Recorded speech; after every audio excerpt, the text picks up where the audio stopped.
The Egg Bowl moving off of Thanksgiving makes an Ole Miss run to the playoff a little easier.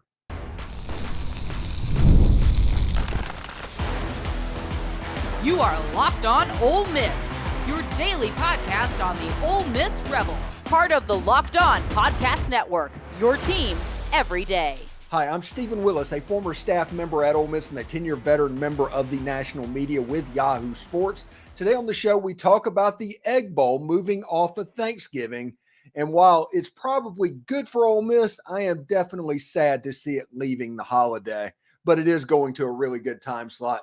Also, Ole Miss is set for a little JP Sports flashback when they play Wake Forest on the CW. No word on whether or not the three Daves will be available to call the game. And Chris Beard has landed his most important recruit in his short time at Ole Miss, and it's not exactly what you think. This is the Locked On Ole Miss Podcast, your daily podcast on the Ole Miss Rebels, part of the Locked On Podcast Network, your team every day. We're free and available on all the podcast apps and on YouTube. Thank you very much for making Locked On Ole Miss your first listen every day, and a special hello to the everydayers who make this show what it is. July 2nd at 7 p.m. Central Time, you can join us at Walk-Ons at Ridgeland, Mississippi for a meet and greet. It sure will be a lot of fun, and it can let Loom grow as a community after this event. I'm looking forward to that as well. The Rebel Road Trip is sponsored by Dead Soxy. It'll be in Corinth, Mississippi on June 13th at 6 p.m. Central at the Crossroads Arena. There's still time also to join the Grove Collective and help Ole Miss football become elite. You can go to thegrovecollective.com and join today. Today's episode is brought to you by Game Time. Download the Game Time app, create an account, and use code LOCKEDONCollege for $20 off your first purchase. Terms and conditions apply. Really interesting stuff, and it started to come out a little bit yesterday that the Egg Bowl was moving off of Thanksgiving officially, although it was listed on the schedule as a Saturday game, but everybody kind of knew it wasn't going to be on Saturday. But it got changed off of Thanksgiving and moved to Friday. This is from Ross Dellinger from Yahoo, I do believe. The 2024 Egg Bowl between Mississippi State and Ole Miss is shifting off of Thanksgiving and on to Black Friday, sources tell Yahoo Sports. The Rebels and the Bulldogs kick off at 3:30 p.m. Eastern Time on November 29th, and it will be televised by ABC. This is a major viewership spot for deeply rooted hate. And this is a game that has caused some consternation amongst the Ole Miss fan base. And basically the split are the groups of people that want to go hang out in the Grove and do all of that stuff, which is fine, and the people that just enjoy the game as a spectacle.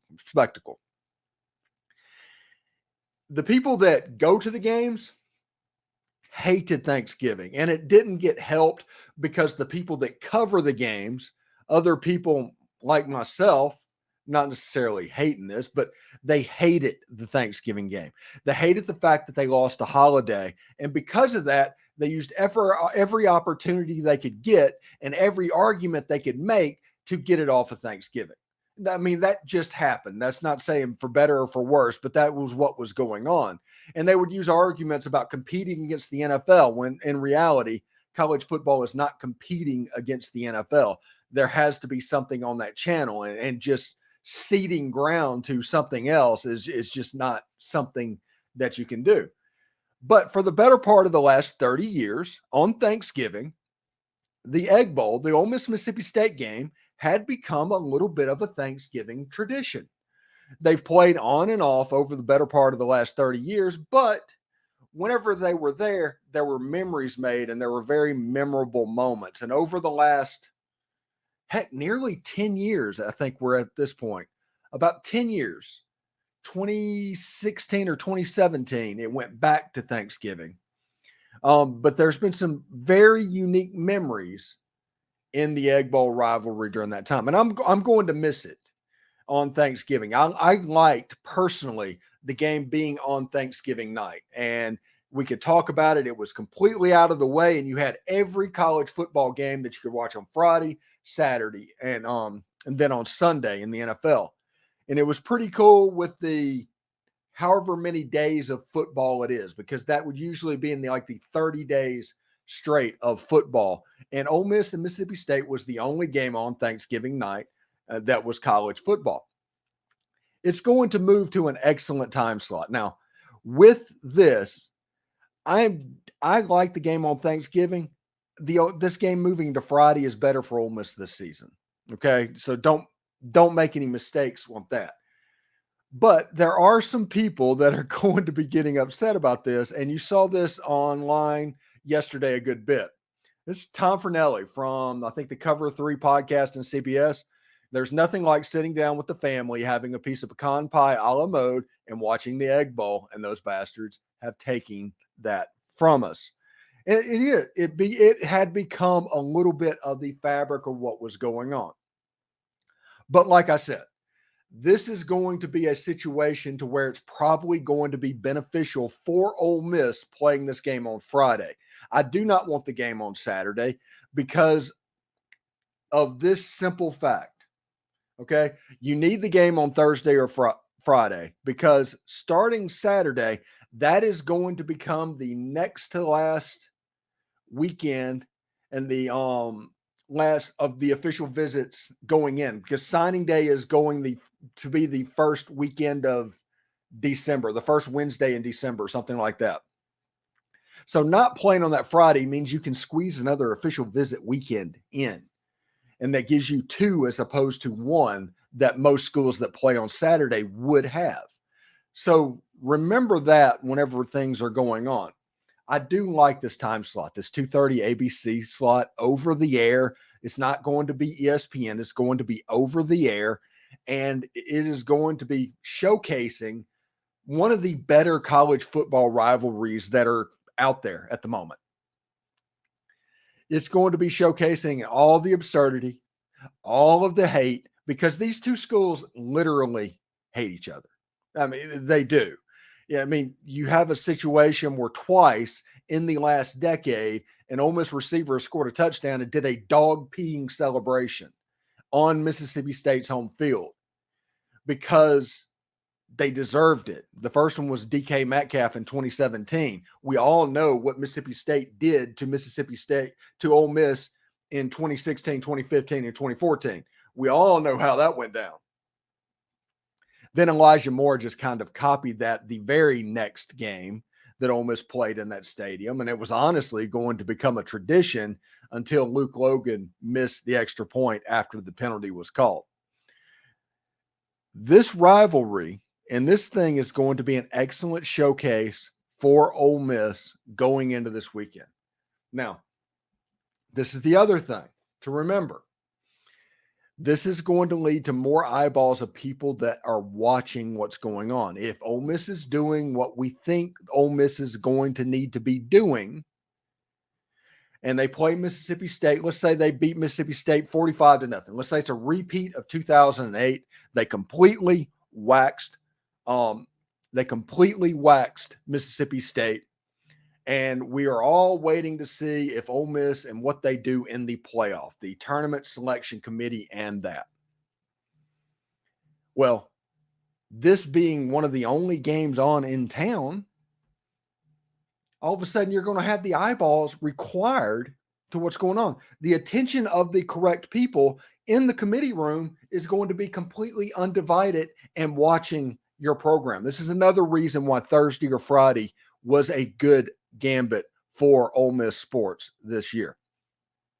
Ole Miss playing this game on Friday and then moving this game to this ABC 2:30 Central Time slot on Black Friday means that the people that need to be watching this game are going to have undivided attention and paying attention.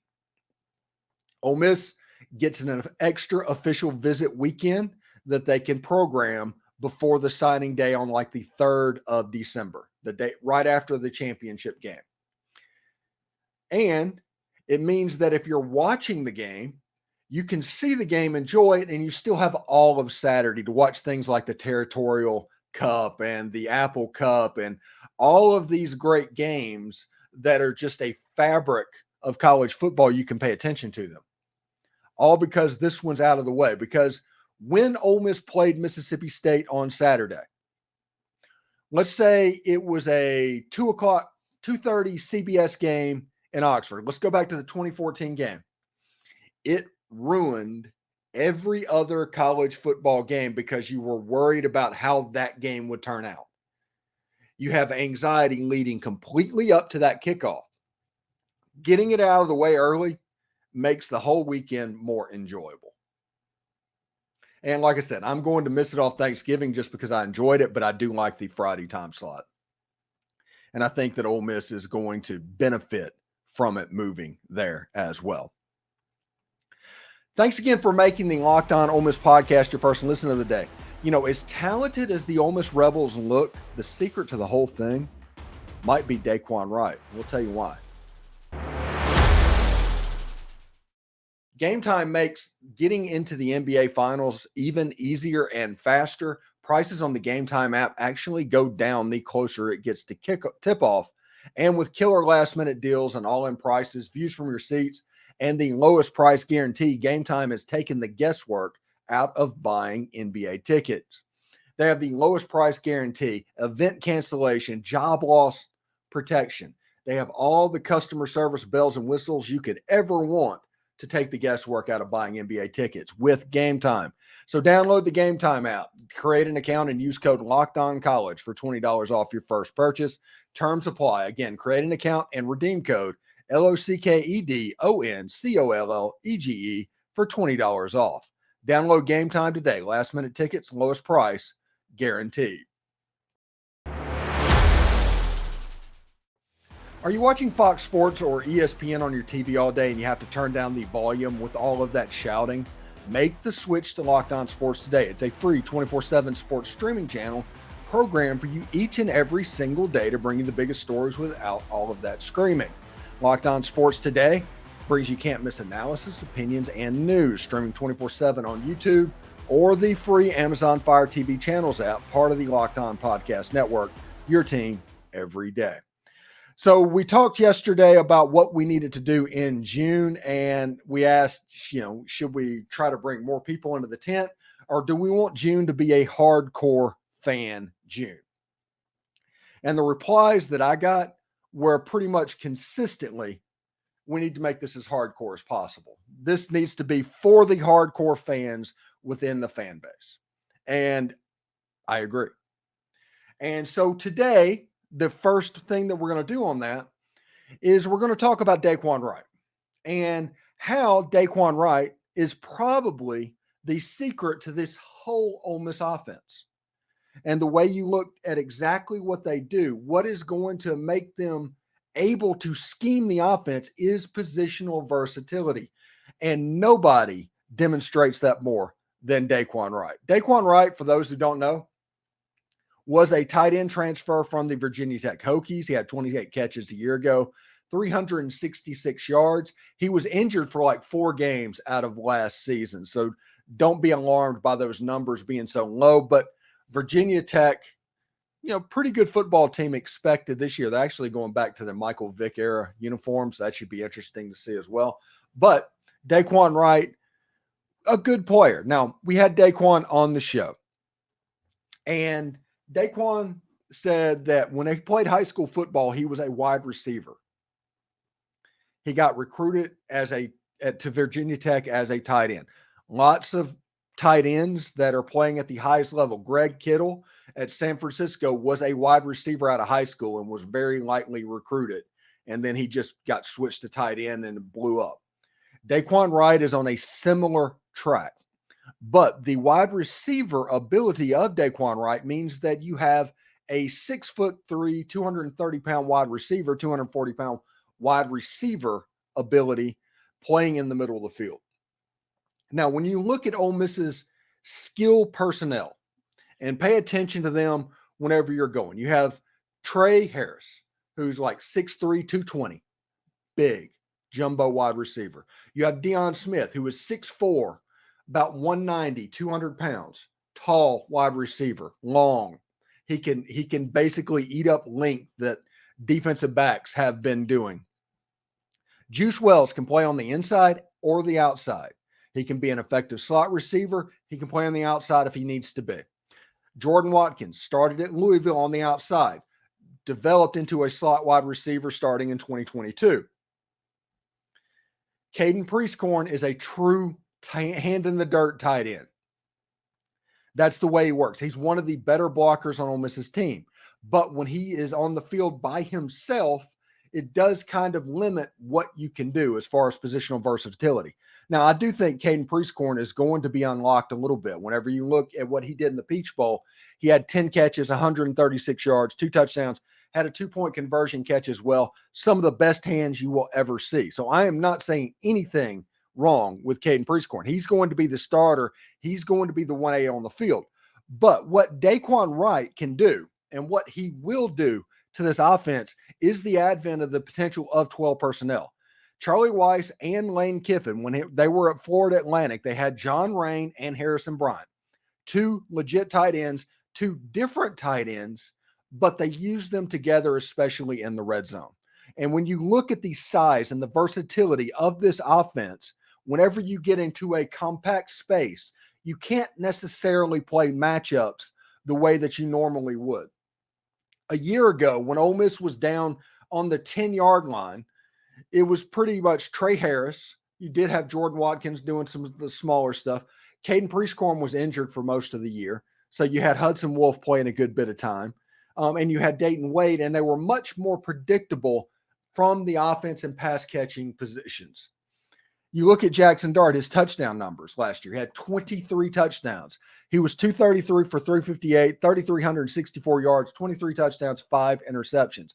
That is because that other teams could match up against Ole Miss's wide receivers because they were at least a little bit predictable. I'm not saying they're not talented, and I'm not saying the unit wasn't good because there was 3 receivers that got nearly 800 yards. But when the field got compressed, you were able to do some things that negated what they did. You were double teaming Tre Harris. You were making sure that Caden Prieskorn didn't get off the line. And you just put a physical wide receiver on Jordan Watkins and Dayton Wade. And you said, hey, if you're going to beat us, run the ball in. Teams are not going to be able to do that this season.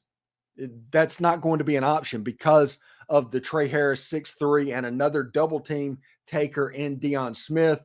And in the middle of the field, whether Juice Wells, who is a contested catch maker, he is a legitimate contested catch maker. I implore everybody to look at his highlights from 2022 against the Tennessee Volunteers.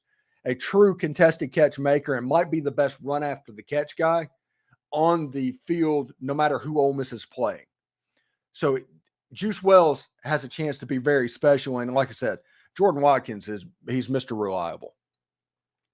He's constantly overlooked, but he's Mr. Reliable. And he's the guy that Jaxson Dart looked to whenever he needed yards. So all of these things are still true, but now the positional versatility, the adding of even somebody like Ayden Williams, but to go to with Deion Smith and Daequan Wright and the ability to move in and out of 11 and 12 personnel once you move into tight red areas, or maybe even start a drive in 12 personnel to where Daequan Wright and Caden Prieskorn are on the field at the same time. If you do that enough, it could completely unlock the defense. And when you take into effect that Tre Harris is potentially the best wide receiver in all of college football, he's going to get all of the eyes the moment the season starts. Everybody is going to be paying attention to him. But Deion Smith on the other side, by the middle of the year, by the time Ole Miss plays LSU, by the time they go down to Tiger Stadium, which, by the way, he flunked out of LSU and had to transfer to a Mississippi junior college, I do not expect that he had a very good experience down in Baton Rouge at that time, which means that he is going to be rip and roaring ready to go. Deion Smith and Daequan Wright, those are the 2 names going into this football season you need to look at if you want this offense to be something really special. Think 2019 LSU or 2022 Tennessee. It is going to need Daequan Wright and Deion Smith, specifically Daequan Wright. Not many people pay attention to him because he's a tight end, but he is the type of tight end that Ole Miss has not had recently, really. They haven't really recruited him, but he's another Evan Ingram type tight end. He is the true jumbo wide receiver that went to Virginia Tech to learn how to play tight end, much like Evan Ingram had to go to the NFL to learn how to play tight end. So we'll see exactly how that goes. Indeed. So thanks again for making Locked On Ole Miss your first listen. Matthew Murrell and Malik Dia will be playing basketball for Ole Miss next year, and we look at exactly what that means.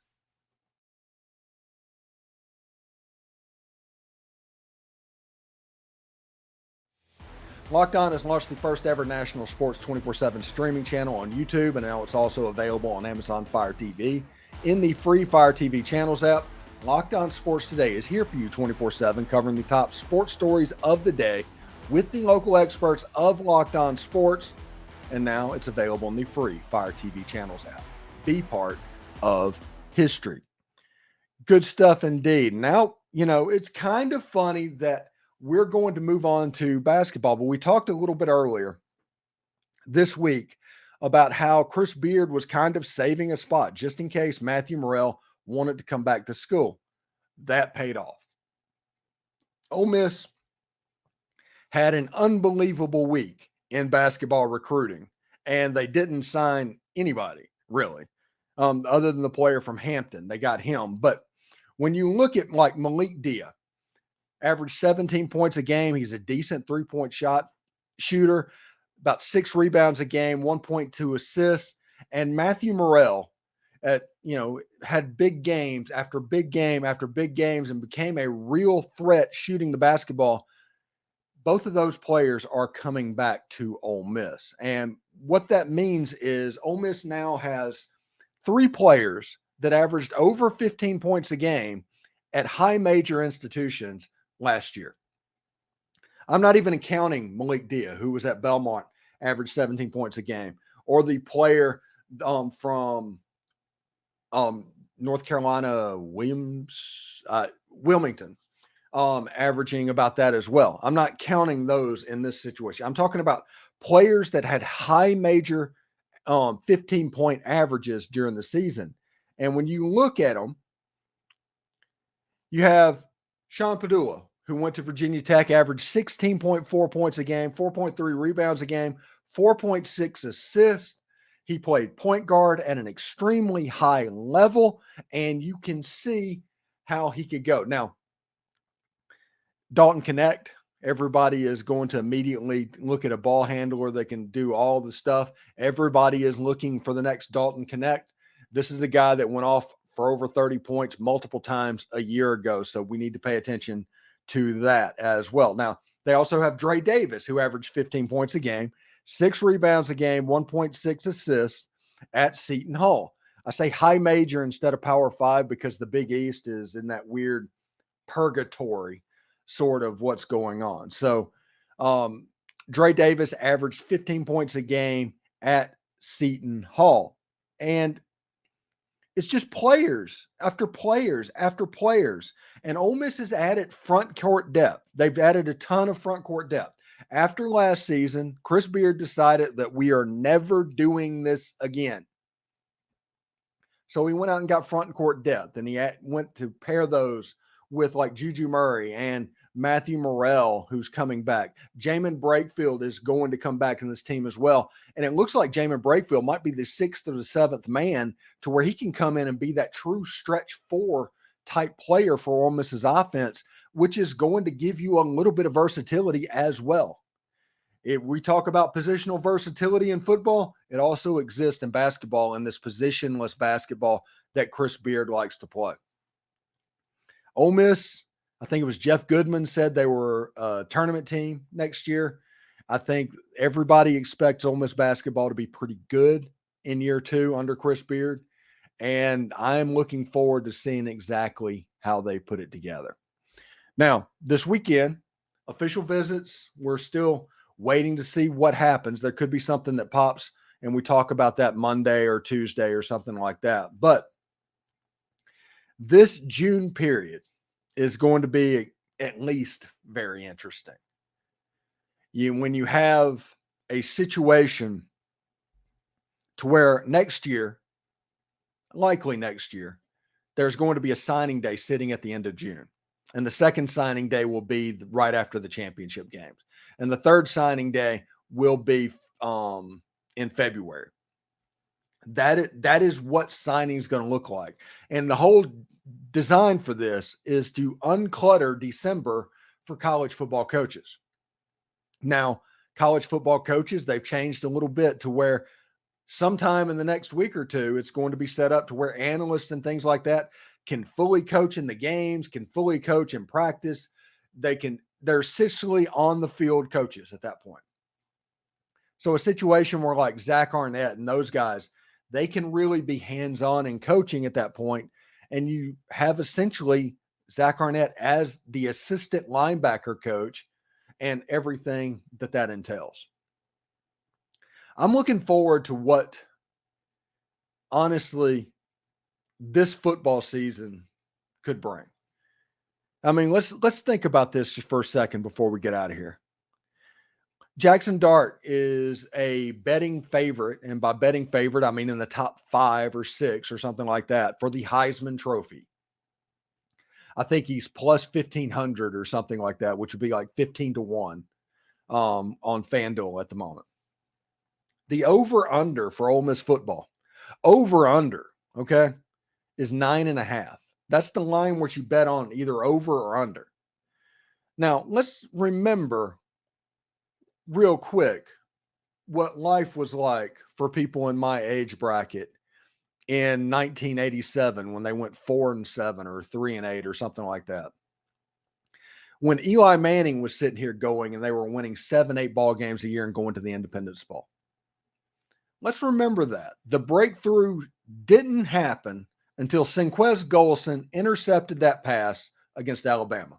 That was the breakthrough. That was when the glass ceiling cracked for Ole Miss football. Now, it did take Mississippi State trying to slow Ole Miss down, which they did. I'll give them credit. Ole Miss ended up on probation for a couple of years. And 2016, 2017, 2018, and 2019 was not particularly good. But it took not much at all for Ole Miss to get right back to where they were. And in the last 10 years, Ole Miss has played in 4 New Year's Six bowl games, winning 2 of them, including a Sugar Bowl. They played in 2 Sugar Bowls. The only 2 Sugar Bowls that Ole Miss has played in my lifetime. Ole Miss going into this season, this feels like a culmination. This feels like, honestly, a coronation, if we're going to be real about it. And if Ole Miss can do what we expect Ole Miss to do, this is going to be a fun season. This is going to be a real fun season. Also, by the way, I've heard from very, very smart people, very, very smart people, all the best people, that Locked On Mississippi State is about to become a thing. And that is so cool because being in the state of Mississippi, you don't know. It is so much easier if whatever you're doing, there's also a Mississippi State thing. There's companies that want to advertise on one that won't do it unless they can advertise on the other. They do not want to be that company that is shown as a favorite. But it looks like coming soon, there could be a Locked On Mississippi State. And that is worth celebrating. Locked On Egg Bowl is going to become a thing. And I think whenever it happens, I'm going to try and think of a crossover to where we can get a logo and everything for Locked On Egg Bowl. I think we should do that. Locked On Egg Bowl. Put in the comments below if you like that. Locked On Egg Bowl chat. And we will do that. I do not want to release the name. Whenever he wants to go public, he can. But we will see exactly how this goes. Anyway, thanks for making the Locked On Ole Miss podcast your first listen every day. We have the most perspective surrounding Ole Miss sports, and it is one of the many reasons why we are the number one Ole Miss podcast, and thank you for that. This week's top 5 topic is the top 5 Ole Miss wins in history, and you get to hear all the list over the weekend from like Tom Vanderford, Josh Guest, and all of that stuff. But for your second listen to Locked On Sports Today. They've launched the first ever national sports 24/7 streaming channel on YouTube. Locked On Sports Today is here for you 24/7, covering the top sports stories of the day with the local experts of Locked On, plus our national shows that cover every single league. Find Locked On Sports Today, now available on the free Fire TV Channels app. For those of you on YouTube, though, we'll send you there right now. Hotty toddy, everyone. Happy weekend.